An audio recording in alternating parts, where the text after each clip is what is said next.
Hi everybody, Dan Illman here with some exciting news. DRF Formulator, the gold standard in past performance information, is now free, exclusively on DRF Bets. Join DRF Bets with the promo code WINNING, get a $250 first deposit match bonus, a $10 free bet, and free Formulator already uploaded to your account. Access Formulator's premium features, including sortable trainer stats, race replays, personalized trip notes, and lots more. Free Formulator, exclusively on DRF Bets. Dan Illman, Mike Beer, taking a look at the second of two graded stakes races on turf at Tampa Bay Downs on Saturday. Race number 8 is the Grade 3 Tampa Bay Stakes. Older horses going 1 1/16. $175,000 is the purse. Approximate post time 3:46. Let's take a look at this overflow and competitive field. We see Devamani, the number 10, Mike, 3-1 on the morning line for trainer Chad Brown. This horse was in sharp form the last time we saw him. He had won 2 out of his last 3 starts, both of those wins in graded stakes.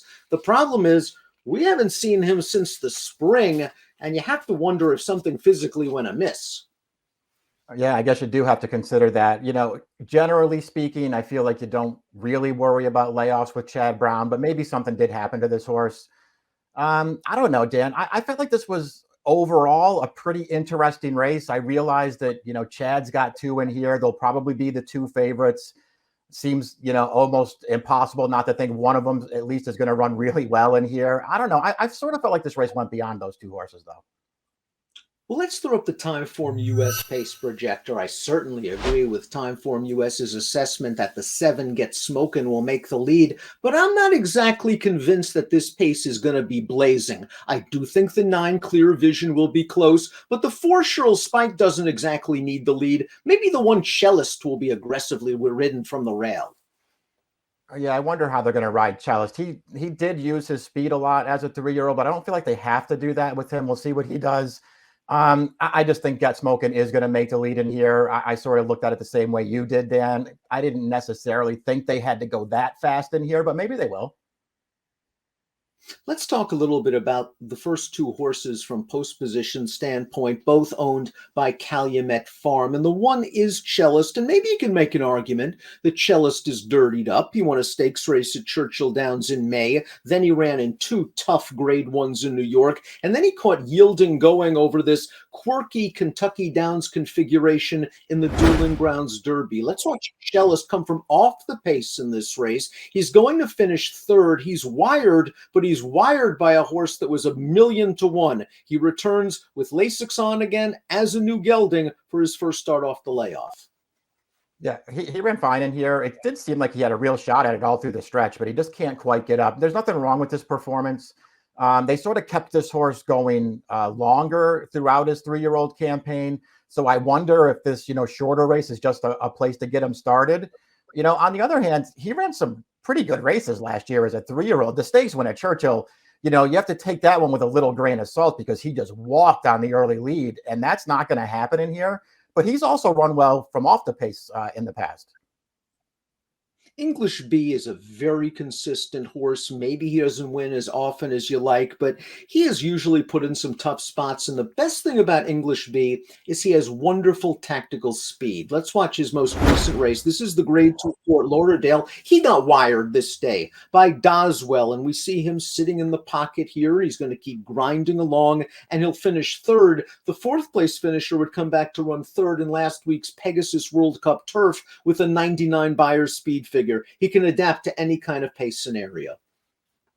Yeah, that's all true, Dan. You have to respect the fact that he could just fall into another good trip here. The problem that I had with looking at the race that way is he fell into a really good trip last time. I understand that Doswell wired the field, but it was a race dominated up close. He was always in position there, and he never really made a race of it. I expect him to show up because he always shows up. I just don't really want him on top.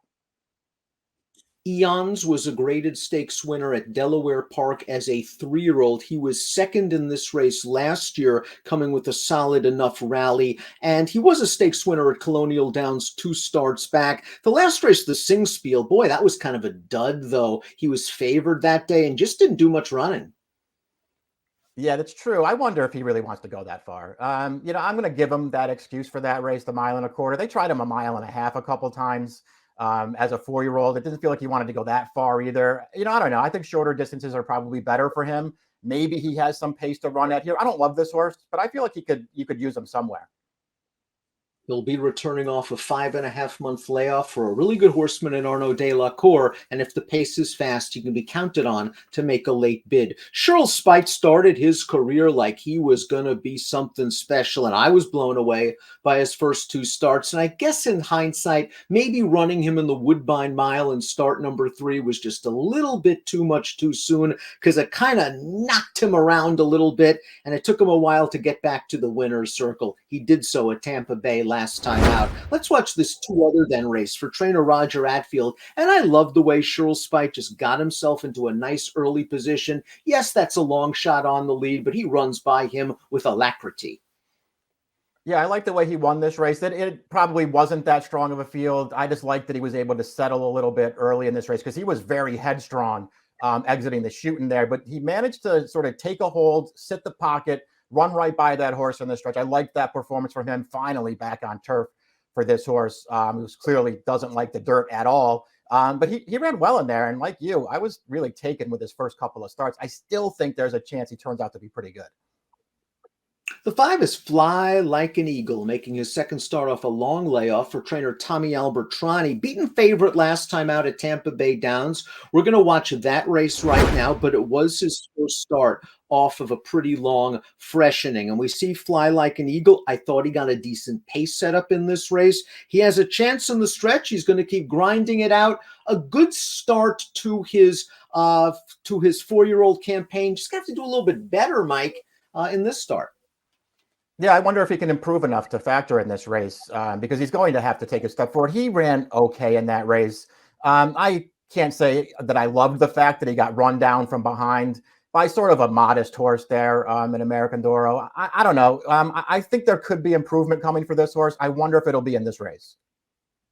L'Imperator the 6 is one of the 2 Chad Brown trained horses in this race, and it seems you throw him in against graded stakes horses, he's just a little bit behind the curve. Both of his wins in North America have come in optional claiming allowance races. I thought he ran well at Aqueduct 2 starts back, but Chad was willing to lose him for 80 that day. He did earn a big figure. He has, I think, the right running style for this race, and he fits on numbers. He does. I mean, he's not that hard to make a case for in here, and maybe he'll just win here. Maybe this is just the right spot, and he'll get the job done. He's way too in and out for me. There are races where he just doesn't show up at all. Like you, I thought he ran pretty well at Aqueduct 2 back. His last race at the Fort Lauderdale, I get it. Maybe he was just pace compromised in there, but he didn't really do anything through the stretch in there. I don't know, Dan. To me, I just felt like if he was going to take money in here, and he probably will, I would just rather try to beat him.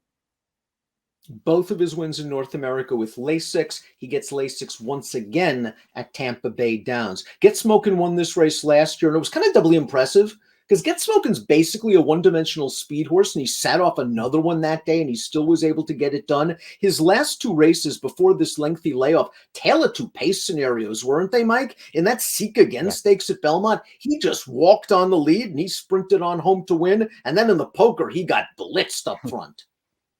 Yeah, they weren't going to let him steal the poker after he stole the Seek Again, and they went after him in that race. He actually ran pretty well once again in the poker. You know what? He's just a really, really good horse. Very underrated, shows up, and he basically runs every single time.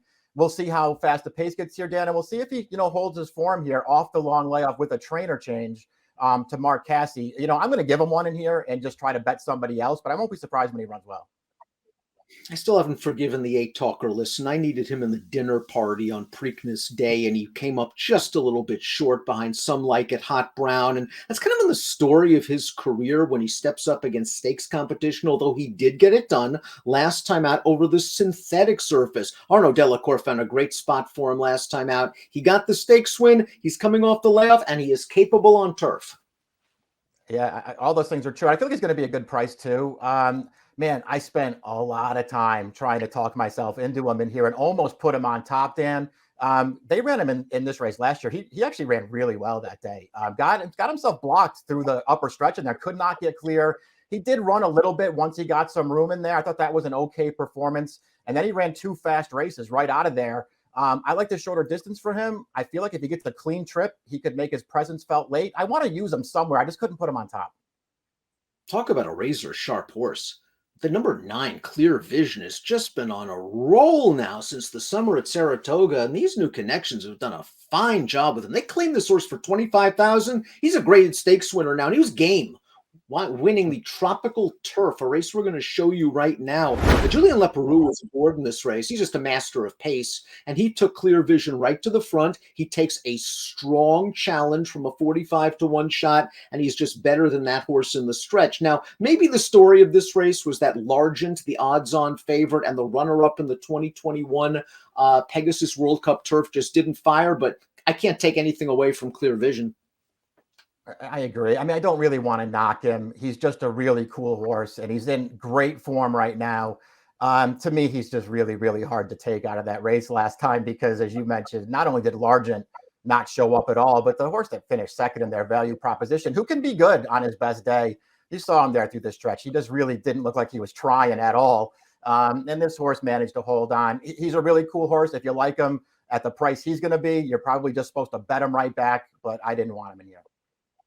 Devamani was beaten a dirty nose in this race in 2020, and he got back into the graded stakes ranks last spring. 2 graded stakes wins, including this performance in the Monmouth Stakes on June the 5th. And I thought he got a nice setup in here. There was a good pace. He attacked early. He's going to make the lead. And then the form Devamani was in against this sort of field, he was going to be tough. Yet another 100 buyer speed figure for Devamani. Now, after this race, Chad Brown wanted to continue running him in those graded stakes at Monmouth, the Oceanport. It never happened. This was his last race on June 5th. Yeah, I can understand why Chad would want to run him in another graded stakes at Monmouth. I haven't looked this up, and I'm going to have to at some point, but I'm pretty sure that when Chad runs in graded stakes races on turf at Monmouth, I think he might be 100%. I don't think I've ever seen any of them lose. This horse, he was good last time. I mean, it was sort of the typical Devamani race, and he got the job done. I can't sit here and say I'm a huge fan of his. I'll also readily admit he looks pretty tough in this spot. He only loses when he runs a 3-horse entry, and one of them wins and 2 loses. But I get your drift completely. Floriform, the 11, lightly raced Juddmonte horse, certainly could be coming into his own in his first start as a 4-year-old. The problem is this is an even longer layoff than Devamani, and he's going to be stepping up into the stakes ranks for the first time. Let's watch his last race at England way back in April, going 1 mile and 1/8. He ran okay. There wasn't a ton of pace in here. He beat a couple of minor next out winners. Bill Mott showing a lot of confidence, Mike. Maybe he could have found a 2 other than for this horse. He's running in the graded. Yeah, I agree. I like this horse. I was really high on him early as a 3-year-old when I switched him to turf. This is a good performance. That's Cellist to his inside, who he's just going to get at the end. Cellist made a big early run from last up the backstretch to sort of make that pace go. So Floriform had to pick up at that point and just make a long run to try to chase that horse down, which he finally did. That was a really good performance. And it's unfortunate that he didn't get to run again after that. I think this horse has a lot of potential, Dan. And he's another one. Maybe it winds up being too tough, and maybe he needs one off the layoff, but I'm going to use him if he's a big price. Last horse in the body of the field, 12, Epic Bromance. Think this horse wants to go a little longer. Best race came in the UN, 3rd, going 1 mile and 3/8, wired that day by Tribhuvan, and very aggressively ridden at Kentucky Downs 2 starts back, and in the Knickerbocker part of the pace, and he just tired. And I think he probably felt the effects of 3 hard races off the spring layoff. He returns with Lasix, tough outside post, likes to be close to the pace, and I'm not sure he's as fast as Get Smoking. Yeah, that's the thing. I mean, there's plenty of speed to his inside, and I'm with you. I feel like he's at his best when he can be part of the pace. Going this short, I guess, doesn't have to be a problem, but it does feel like he got really good once they stretched him out. So I thought there was a lot working against this horse. Fun race. Grade 3 Tampa Bay at Tampa Bay Downs on Saturday. Let's take a peek at our top selections. Mike's going with Shirl Spite. This horse again showed a tremendous amount of ability early in his career. Then the Woodbine Mile discombobulated him a bit. Then they ran him on dirt a few times. He's back where he belongs, middle distances on turf. If you get that morning line price, you got to be happy. Just hoping that he can sit some kind of a trip in here, maybe improve just a little bit. But I do think he has plenty of talent, Dan. So I don't think he's necessarily overmatched by this field. And ultimately, I just, didn't like the Chad horses enough. One of them will probably win. I wanted to bet against him.